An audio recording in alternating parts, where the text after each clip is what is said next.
Our reporter, Zaina Hodder, defied a media ban to enter Daraa and sent us this story. This is a city draped in black and a city raging with anger.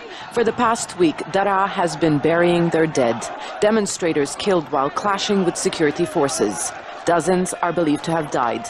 People here say at least 150, far higher than the figure of 37 provided by the state. The corporate media tells us the civil war in Syria began after Bashar al-Assad's troops killed Arab Spring protesters in Daraa and other cities. The truth, however, is something different. In fact, it's the exact opposite of what the official narrative would have us believe. The conflict that has so far cost more than 400,000 Syrian lives began in Daraa, a town near the border with Jordan. According to the media, the revolt began in March 2011 after teenagers were arrested for anti-Assad graffiti. Daraa citizens were outraged and poured into the streets to protest, and this was met with a violent response by the government. A Daraa journalist, quoted by CNN, said the protests were the flame of a revolution that would spread across the country. Syrians took inspiration from the so-called Arab Spring revolts in Egypt and Tunisia. According to Syrian journalist Stephen Sahouni, the uprising was staged by foreigners. Jihadi mercenaries supported by the United States and NATO and Libya were in Daraa well before the protests. In addition to Libyans, members of the Muslim Brotherhood worked out of the Omari Mosque in Daraa. The plan they prepared was engineered by the CIA just over the border in Jordan. Weapons were stockpiled at a mosque well before the demonstrations. Muslim Brotherhood provocateurs attacked Syrian security forces during the demonstrations in Daraa, Aleppo, Damascus, and other cities.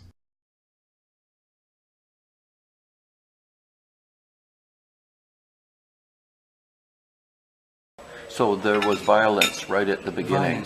Yes. And the Syrian security forces had orders from the Syrian president that to not use a gun. They had only sticks in their hand only. And tens of Syrian police, Syrian security forces were knifed, stabbed, and beaten either by knives or rocks or sticks. And some of them have died, martyred. At the very beginning, in Latakia, the crowds would come out on a Friday after the noon prayer. This was like the habit. And so they would come out and they'd start, we want freedom, we want democracy, we want blah, blah, blah. Okay, then the police, of course, would be there around in anticipation. And at the beginning, the police did have weapons. But if you fire on a policeman or a soldier, his training will be to fire back. That's his training. Okay, so that's what they did. They fired on the security forces, whether they be city policemen or army. They fired on them knowing that they're going to get a reply. And as many dead, innocent civilians protesting in the street, this is furthering their cause. Right. This is what they want. So this happened. Then the president came out with an order nationwide saying the security forces can still go and watch the protests, but they cannot carry a weapon. And that caused this caused many, many deaths because they followed the orders, but the people were the protesters slaughtered the policemen. In reality, the uprising in Daraa in March 2011 was not fueled by graffiti written by teenagers, and there were no disgruntled parents demanding their children be freed. It was part of a Hollywood-style script written by skilled CIA agents who were given a mission: to destroy Syria for the purpose of regime change. The violence in Daraa escalated when rooftop snipers killed demonstrators, police, and soldiers.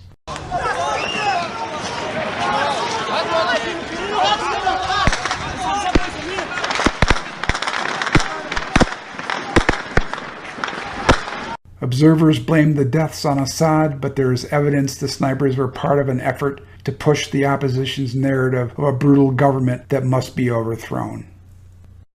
The tactic was also used in Ukraine during the State Department's engineered coup. Similar tactics were used in Romania, Bosnia, Thailand, Egypt, Libya, and as part of the CIA's and NATO's Operation Gladio and its strategy of tension in Europe. According to Sihoni's research, weapons smuggled into Syria came from the CIA stationed in Jordan, where the U.S. has a good relationship with trusted client King Abdullah. After the fall of Gaddafi in Libya, the CIA sent weapons seized in the country to Syria. Details on weapons transfers came out during the Benghazi hearings. The investigative journalist Seymour Hersh reported on the CIA's rat line to get weapons into Syria. Very early in 2012, when I don't know why, but maybe because of the hubris of what the victory we thought we had in Libya, ousting Gaddafi, which is a mess of its own, we set up a covert, a very secret operation inside Libya to funnel arms through Turkey into the Syrian opposition, including all sides, those who were secular, those who had legitimate grievances against the Assad government, and the other groups sponsored by the Saudis and the Qataris, who are really trying to create a Wahhabi or Salafist government in Syria, take it over. And this was a very secret operation that went for a long time. It only ended when the consulate in Benghazi was overrun. And it was done without, as I write, without telling Congress. The CIA also worked with the newly formed Free Syrian Army in Aleppo. The FSA invited foreign jihadists to join the fight against Assad.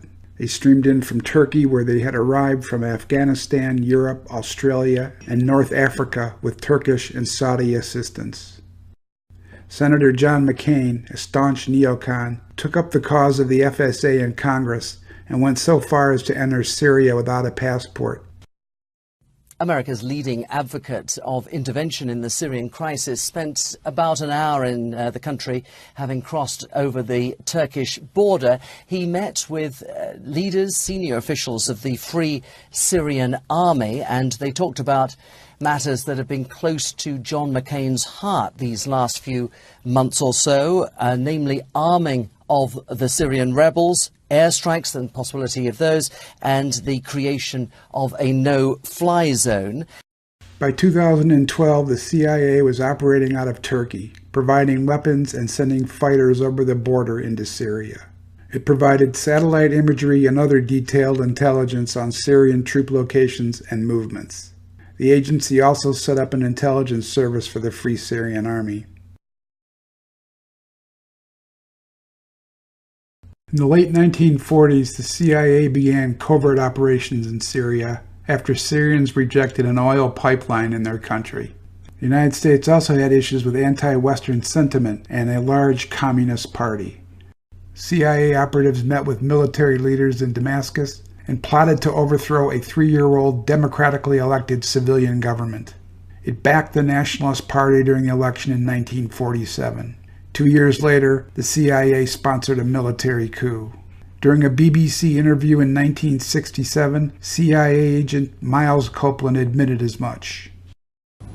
The State Department practically asked not to be informed in this case. We did inform the State Department, and as you've read the book, you know this case where simply it was hinted to us that we had best shut up about what was happening in the country, and if Hosni Zaim, the case in point, you are talking about the Syrian case, when you overthrew the Syrian government. If Hosni Zaim wanted to have a coup, and if his intention was to get rid of the corrupt government and establish a democratic government, we should leave him alone and stay out of it. And that was the State Department policy, but in fact, you very largely organized, directed, I mean you personally, but you're among the team who did it, organized and directed this coup. Exactly. In 1957, the CIA and MI6 planned another coup in Syria and the assassination of 3 top Syrian leaders. Documents revealed in 2003 spell out the details of the plan, including an invasion in response to manufactured border incidents and internal disruptions inside the country, including agitating the Shia Druze minority. Frontier incidents and border clashes would be staged to provide a pretext for Iraq and Jordanian military intervention. According to the CIA and MI6, Syria had to be made to appear as the sponsor of plots, sabotage, and violence directed against neighboring governments. In the United States, the effort was led by Kermit Roosevelt, the grandson of President Theodore Roosevelt. Roosevelt led the coup that overthrew the democratically elected government of Iran in 1953. The plot was abandoned, however, when Jordan, Iraq, and Turkey refused to cooperate. The following year, the Baathists took power and embraced the pan-Arab nationalism of General Nasser in Egypt. In 2011, it was revealed that the State Department financed Syrian political opposition groups and related projects, including a satellite TV channel that sent anti-government programming into the country. Barada TV began broadcasting in 2009. It is closely affiliated with the Movement for Justice and Development, a London-based network of Syrian exiles associated with the Muslim Brotherhood. The link was mentioned in a diplomatic cable sent from the U.S. Embassy in Damascus in July 2009.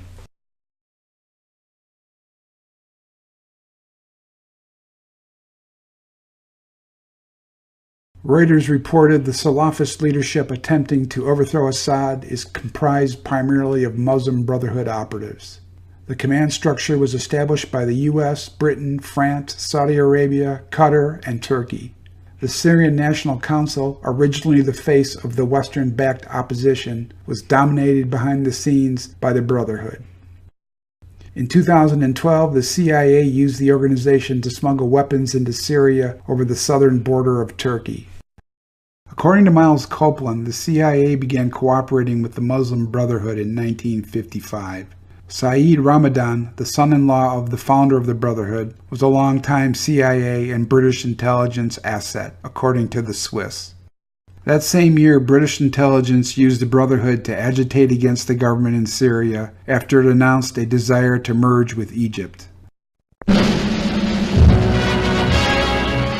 The flags of Egypt and Syria fly side by side in Cairo as the two Arab nations merge. Presidents al-Kawatli of Syria and Nasser of Egypt lead in the political joining of the two states that are separated geographically by Israel. The Muslim Brotherhood became an important asset after Nasser announced the Egyptian takeover of the Suez and talked about a collective Arab security pact within the framework of the Arab League. After the Ba'athist coup in 1963, the Brotherhood recruited Sunni Islamists to confront the government. The Islamists killed Syrian civilians, off-duty security personnel, and security forces. The violence reached a climax in 1982 when Hafez al-Assad besieged the town of Hama for 27 days in order to put down an uprising by the Muslim Brotherhood. Between 10 and 40,000 Syrian citizens were killed and the city destroyed. After 30 years of exile, the Muslim Brotherhood was back in business in Syria during the Arab Spring. الإخوانية إلى سوريا الإخوانية إلى غزة إلى مصر إلى ليبيا إلى تونس إلى المغرب، وهنالك صراع على سوريا أيضا من أجل أن تكتمل إمبراطورية الإخوان المسلمين، وهنالك أيضا فرع لهم في العراق. الآن إخوان المسلمين بدل أن يكون حزب إسلامي أصبح حزب سني. Representatives of the brothers traveled to Turkey to join other opposition groups based outside the country in setting up the Syrian National Council. Although the Free Syrian Army was portrayed in the West as secular and moderate, it was actually controlled by the brothers and other radical Wahhabi Salafists. In 2013, the Free Syrian Army said it welcomed al-Qaeda in the fight to depose Assad.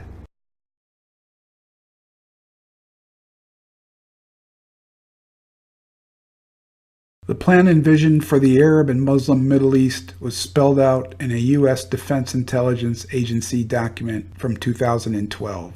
The document says Salafist groups, the Muslim Brotherhood, and al-Qaeda in Iraq, now known as the Islamic State, are at the forefront of the effort to depose Assad. The Pentagon document predicts the establishment of a declared or undeclared Salafist principality in Syria.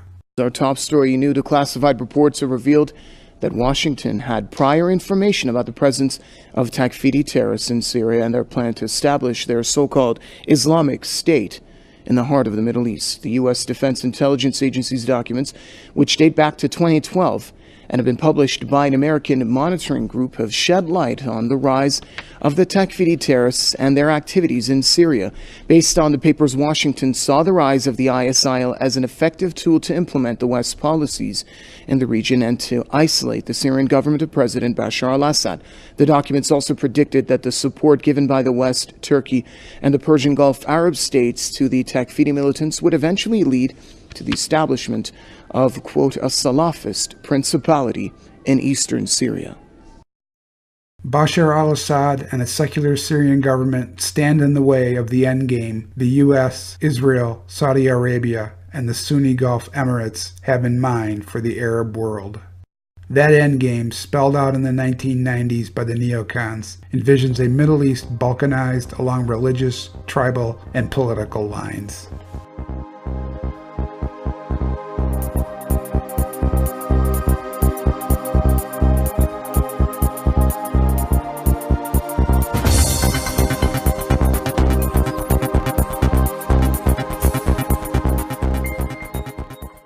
If you find the geopolitical report informative, please consider making a contribution to NewsBud. We are 100% people funded and don't take money from corporate advertisers, establishment foundations, or NGOs. With your support and encouragement, we'll continue to bring you news and information ignored and blacklisted by the corporate media. Thank you for your support.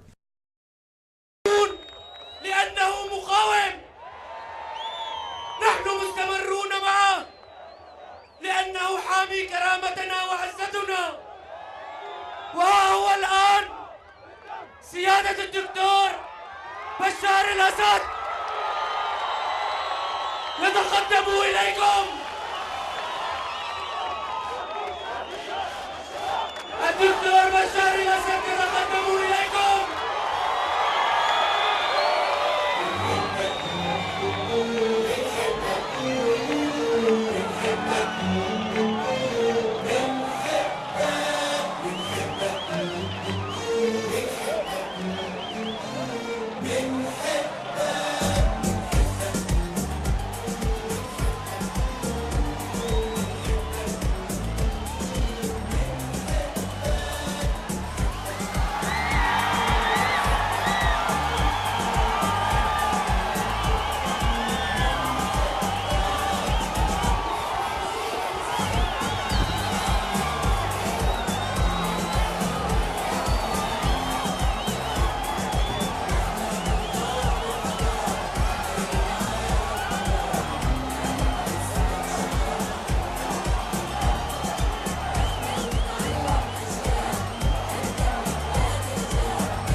الشابات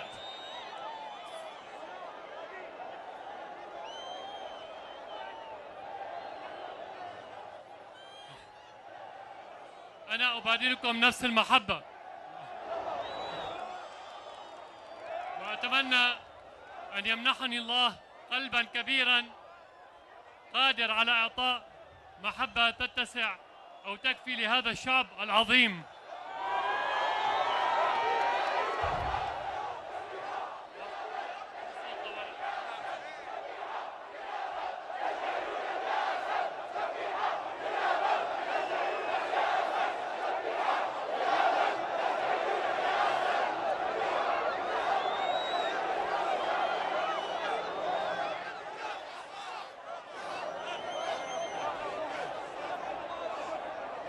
عندما علمت بأنكم قررتم النزول إلى الشوارع في عدد من الساحات في عدد من المحافظات السورية، شعرت برغبة عارمة أن أكون معكم في هذا الحدث،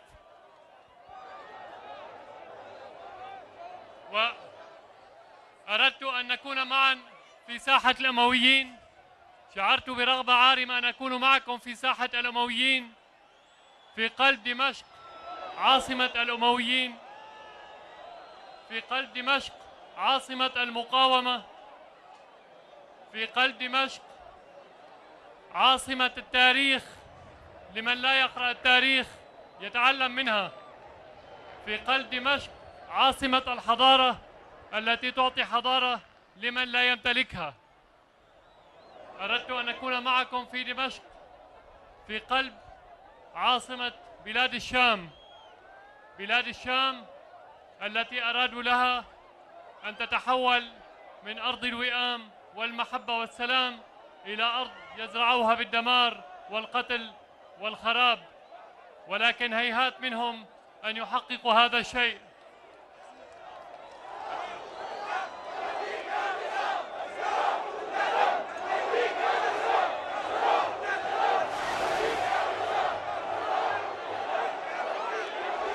فهذه الأرض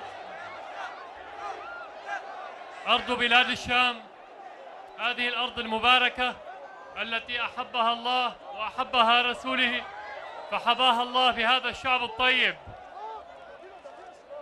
وعندما قلت في يوم من الأيام أن سوريا الله حاميها، فلم أكن أقصد على الإطلاق بأننا شعب الله المختار كما يفكر البعض، أو أن الله ميز سوريا عن غيرها من البلدان والشعوب، فالله يحب كل الشعوب في الأرض، ولكن عندما يحب الله أرض يمنحها شعبا طيبا واعيا صامدا قويا وفيا كهذا الشعب العظيم.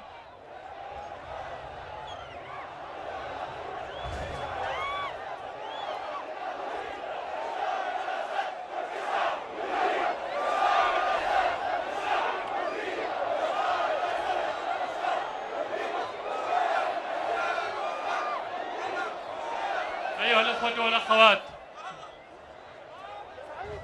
أردت أن أكون معكم الآن لأنني أنتمي لهذا الشارع، وعلى من يريد أن يخاطب الشارع فعليه أن ينزل إلى الشارع يخاطب الشارع من الشارع.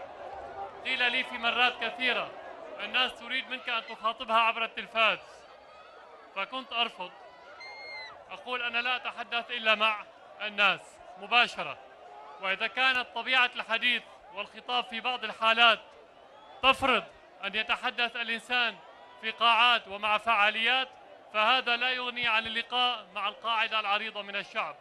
ولكن عندما وقفت على هذه المنصة منذ دقائق كان رد الفعل الطبيعي اللا شعوري هو أن أقول الله أكبر، الله أكبر ما هذا الحشد، الله أكبر ما هذا الشعب.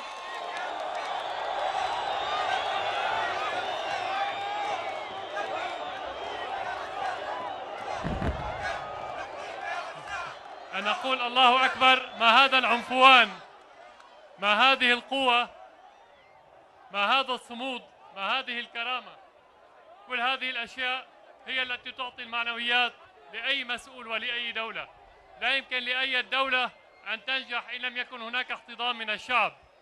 أتيت إلى هنا لكي نضع أيدينا مع بعض لننظر إلى المستقبل، إلى الأمام، إلى سوريا التي نحب، إلى سوريا القوية، سوريا الشامخة، سوريا الكرامة، سوريا العزة. نسير إلى الأمام.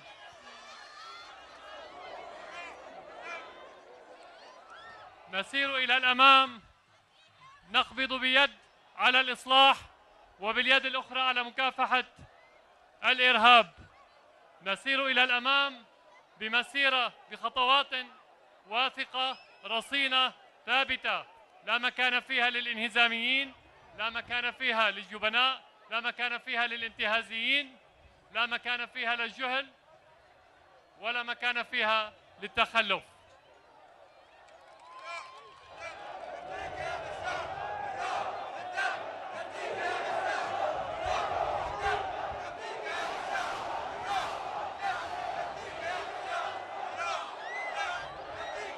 أردت أن أكون معكم اليوم لكي أستمد القوة في مواجهة كل ما تتعرض له سوريا، وأنا لم أشعر بالضعف بيوم من الأيام بفضلكم، من خلال قوتكم، من خلال هذه البوصلة التي تدلنا دائما على الطريق الصحيح.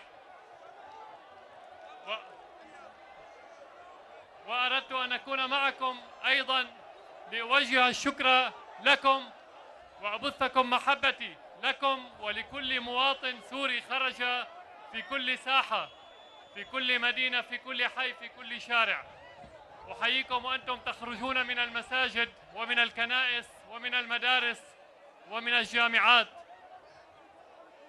تقفون في وجه التغريب وتدعمون التعريب وتؤكدون على مؤسساتكم وفي مقدمتها مؤسسة الجيش والقوات المسلحة التي يسقط شهداءها في كل يوم لكي نكون آمنين، لكي نكون أحرار. أبثكم محبتي، ولا أريد أن أقول بأن الوطن يتعرض لمؤامرة أو أنه في خطر، فأنتم هنا لهذا السبب. ولا أريد أن أقول بأننا يجب أن نكون مستعدين عندما ينادينا الوطن، فالإنسان الوطني ليس بحاجة لنداء، هو يتحرك مباشرة بدافع ذاتي، وأنتم تقومون بهذا الشيء.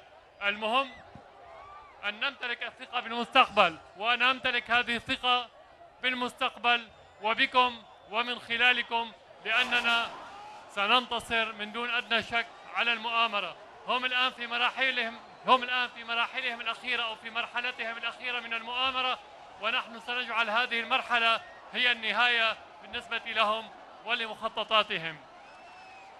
أبثكم تحياتي، أتمنى أن أصافح كل واحد في هذه الساحة وفي حلب وفي الحسكة وفي قامشلي وفي درعا وفي كل مكان من هذا الوطن الغالي. أتمنى لكم ولكل مواطن شريف التوفيق، والسلام عليكم ورحمة الله. بالروح بالدم أبو حافظ.